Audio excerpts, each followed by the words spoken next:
Well, the McNeese Cowboys are going to debut a new starting quarterback to open the season for the first time since 2016. Been quite a while. They do have a bunch of starters back. You can see some of the numbers. Cordell Williams, an outstanding season from a defensive perspective. Not an easy task to open up the season at Montana State. That is when we will get a look at the new run-and-gun offense from new head coach Gary Goff, who is with us here, along with a couple of student athletes.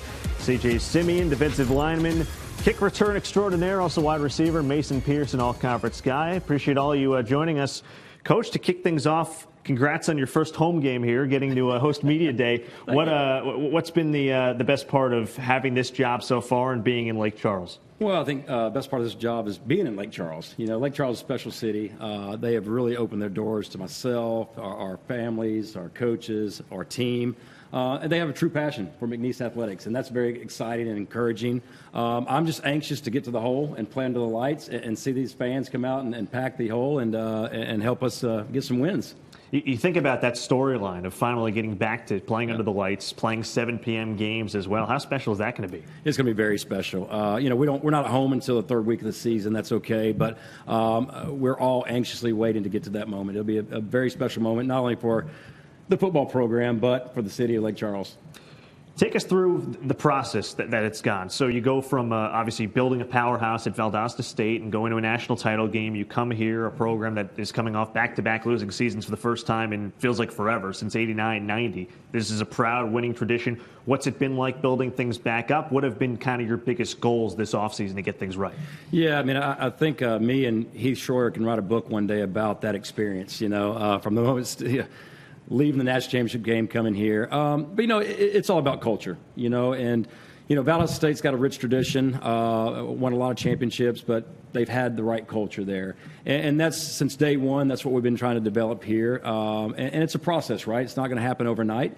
But very proud of our players. They've done a phenomenal job on embracing what we're doing. They've been very excited about the change. They understand there's going to be some challenges, day in, day out to that. But, it's about these young men holding themselves accountable and then holding their teammates accountable and expecting to go out there and win, not hoping to win. And that's part of the process. And you can ask these young men, we work on that day in, day out. I'll go to you first, CJ, a guy who, again, you're now a senior, played for a couple different head coaches at this point. What's it been like working with Coach, and what's the biggest key to making sure that the team adapts to the new philosophies in place? Yes, sir. So the biggest thing, is being consistent, on a consistent basis, every day, reminding everybody of the culture, what we have to, work towards every day. And really that's the biggest thing, honestly. How about you, Mason? You're a redshirt sophomore. Here you are now playing for a third coach. What's that been like, and really how have you gone about adapting? I'm just really excited, about the offense. Right? He just brought in my type of style. So that's really what I'm excited. But as far as him being the head coach, he really brings his team together. Want to have leadership in the locker room. So that's really the main thing he focuses on. From a personal standpoint, coming here, you don't often have, it depends on what kind of program you're taking over, but you got some talent in place here. There's no question about it. A bunch of guys returning. We talked about the starters that are back. What's your take on where this team is at in terms of the guys you have ready to go for the fall? Yeah, I think we've made great strides since spring. Spring was a challenge. We had about 54 able bodies in spring. We've added another 50 to the roster right now. We've had a little over 100 guys here all summer working out with each other and working on this culture change. But we're excited to start practice. We're really excited to get out there and kind of put all the pieces together. Obviously, we're going to have a quarterback battle on our hands. But, you say that, but we've got those battles at every single position. Competition makes us all better. And I don't know if we had a whole lot of competition in the spring just because we were so thin at certain positions. But we're anxious. We're anxious to start practicing in a few weeks and get to work with these young men. Knox Kadum, a guy from Virginia Tech who comes over. There are other guys in the mix. You have a few guys who are in-house already. Take us through that quarterback room right now, what you're seeing. Well, Knox has got some talent to him, without a doubt. He won 40 straight games in high school, back-to-back state championships in Georgia, and ran our offense. He ran the air raid offense in high school. Walker Woods is a quarterback that's already on campus when we got here, a transfer from University of Kentucky. Played some receiver last year, but he's been at quarterback since I've been here. And he leads with a lot of passion, a lot of energy. And then we got Cam Ransom, transfer from Georgia Southern. Has got 3 years left as well. That's a dual threat quarterback and brings yet another element. But, a lot of people have asked, hey, who's your starter? Who's going to be? We don't know that obviously yet, but it's going to be who can protect the football, who's going to be able to take those shots downfield and make big plays for us. But you got to be able to protect the football and put points on the board. I was going to ask you, most important thing for a quarterback in your air raid system is protecting the football. We want the gunslinger mentality. We're going to push the ball downfield, but you got to be smart with that, and you got to make sure that you're in every drive with a kick and not a turnover. All right, Mason, I got to ask you, your return prowess here. It's been pretty special, what you've been able to do from a kick return touchdown standpoint, and you're moving towards all kinds of records, the school and the Southland. Just take us through how you've been able to become such a good kick return or punt return or whatever it is on the special team side of the ball.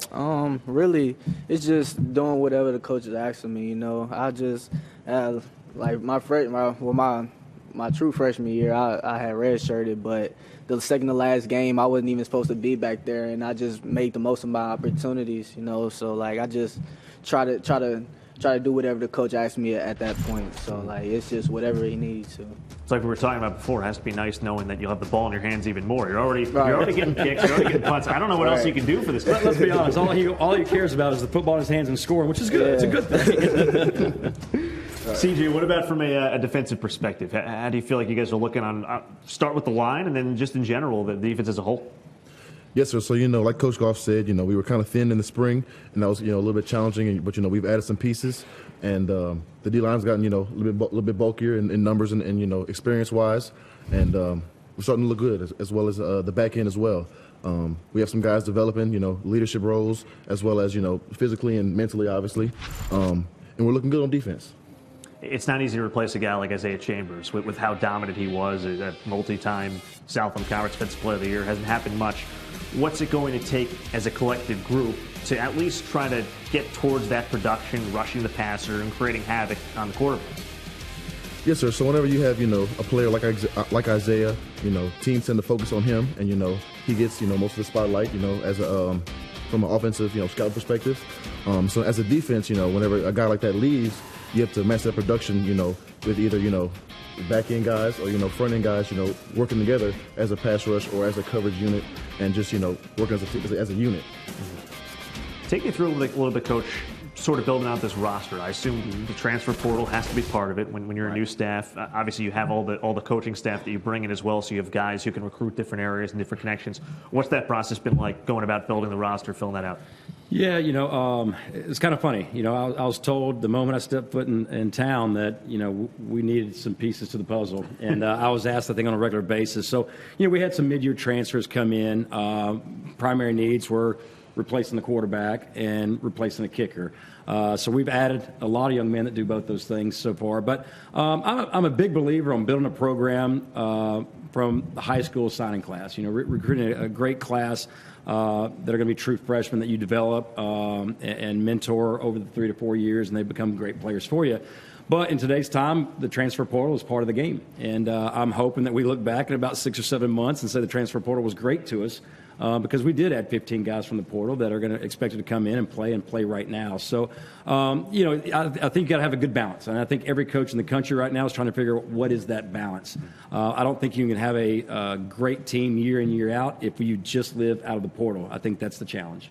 How much of a learning curve has it been for you going from Division II, where I assume you're still getting transfers, maybe not, it's not maybe as reliant on it, to now here getting 15, like you said? Well, you got to remember, Valdosta State, before they had the portal, every player that left Florida State, Georgia Tech, right, they were coming to Valdosta State so they could have a chance to win a national championship. So we were already in that life quite a bit. So it really wasn't a learning curve. It's just, doing your homework, vetting out these young men. Don't just speak to them, call their high school coaches, call somebody that works in the front office that might know that young man, call the school they're leaving from, even though they might be upset they're leaving. You got to do your homework and make sure you're adding the right character young man to your program.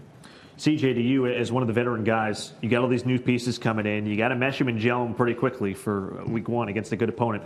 What's the key to that in your mind as a leader on this team? Yes, so the key is basically, reminding everybody every day, being consistent through workouts, through practice, keeping our goal in mind, winning games and whatnot. Just having guys on the same page and just keeping everybody on the same page every single day. Mason, from a skill point standpoint, I should say a skill player standpoint, you have a lot of weapons, yourself included. Deontay McMahon is back. Guys in that receiver room like a Josh Matthews. Take me through how excited it is to have so many playmakers back.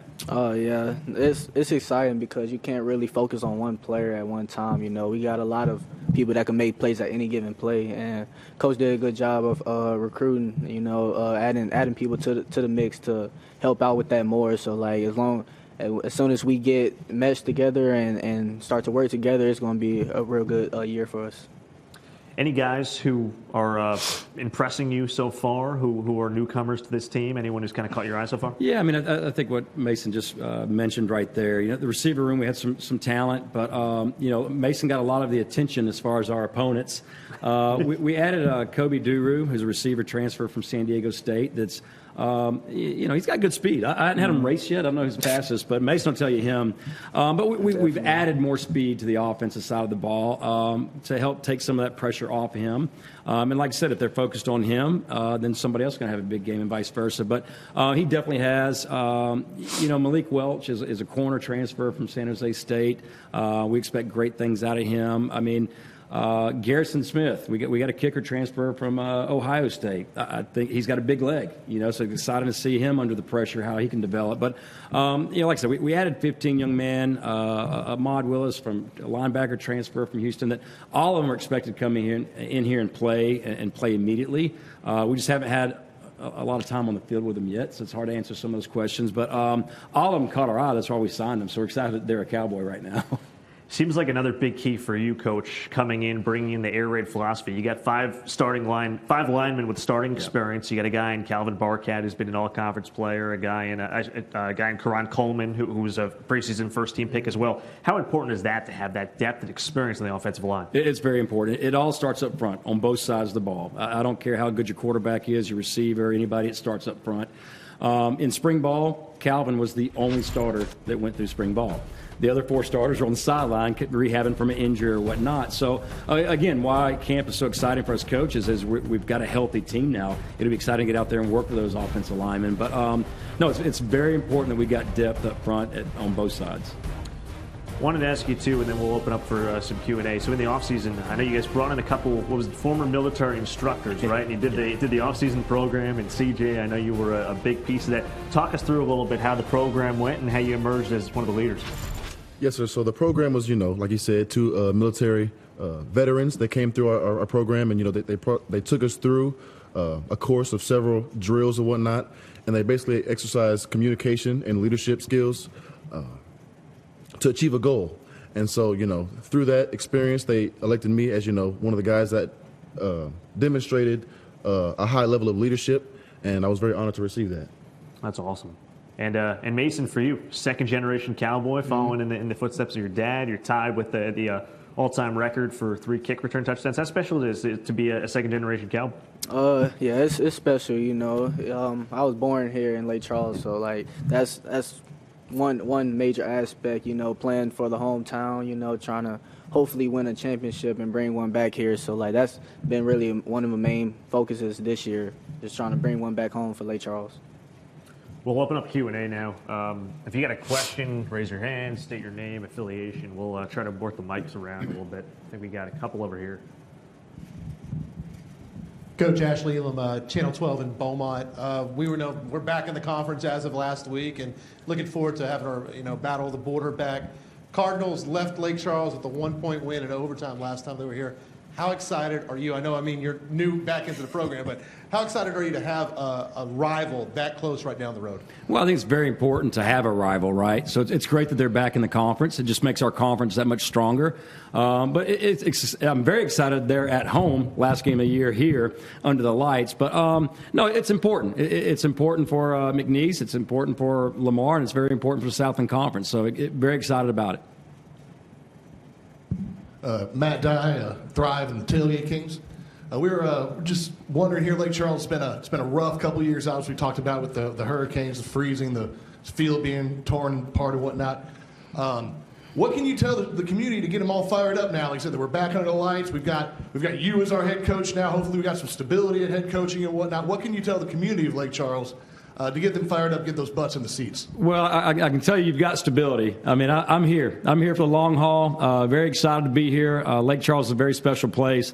But I can tell you this. They're going to enjoy watching the brand of football we're playing. We're going to be tough. We're going to have the right attitude, and we're going to be disciplined. Those are our values, right, man? Yes, sir. So we talk about that on a daily basis. But it's going to be an exciting brand of football. We're going to be very we're going to attack on both sides. Obviously, the air raid gets a lot of attention because we like to put the ball in the air and press it downfield. But on the defensive side, I want the same thing. I want a lot of pressure on that side of the ball as well. So we're going to play an exciting brand of football. And I can promise you this, our young men, they're going to be very disciplined, very respectful. They're going to know that it's an honor to play football here at McNeese. And it's an honor to pack that stadium out and have the support that we have here in town. Coach Ron Hayes of McNeese Radio. Give me your gut, and I know it's early, but give me your gut on the strength of this team and the biggest challenge for your team. Well, I think the strength of this team is, a lot of the players are hungry. They really accepted the change. They wanted the change. There's story after story that I've met with some of these young men. I mean, first time we had a leadership meeting in my office, they were kind of on eggshells. They hadn't been in that office before. So they understand it. It's all about building trust between the players, each other, and the coaching staff. And they know that, if we're all in this together with the same mission, the sky's the limit. Why not us? Why not? We also understand we're going to be the underdog on almost every game this year, and that's okay, too. It's okay. It's part of the process. But we're going to attack one day at a time, one game at a time, and we're going to spend all of our energy and our focus on the Cowboys, on ourselves, because that's what's most important. Matthew Travis, KPLC here in Lake Charles. Coach, starting with you, but really for all three of you, you start with 2 non-conference road games to start the season off. What does that provide for you guys, and what can you learn about your team in those 2 games? Well, I think the first game of the season, we're going to be able to learn a lot, right? We're going to go play the national runner-up, number 2 team in the country, at their place. It's going to be a sold-out crowd. A lot of people ask me, well, that's a tough opener for you right here at McNeese, but I don't look at it that way. I mean, that's exactly where we want to get back to. We want to play for championships. We want to win championships. So they're a great program. They really are. We're excited to go up there and attack for 4 quarters and see where the cards fall. But again, it gets back to focusing on us. We're not worried, and I mean this with all respect, we're not worried about our opponents. We're worried about McNeese and how we can get better each and every day. Yes, sir. Like you said, the first 2 games are very important. They always tell us, they give us a general picture of what we're going to be like for the season. Like you said, the game 1 is going to be a very tough opponent. They're very strong, and we're going to do our best, to see where the cards fall. Just piggybacking off what they said, national championships runner-ups, that's what we aspire to be, We'll win a championship, get in the game, just be there. So that's going to really see like where we at in the beginning of the season. But like he said, it's all about us. We ain't really focus on what they did or who we have in front of us. We just worry about every opponent that week. So. Jim Gazzolo, American Press. Coach, a lot of the talk the last year has been about depth and lack of depth and the health of the team. How are you health-wise going into camp, and especially at quarterback? Are all 3 kids healthy?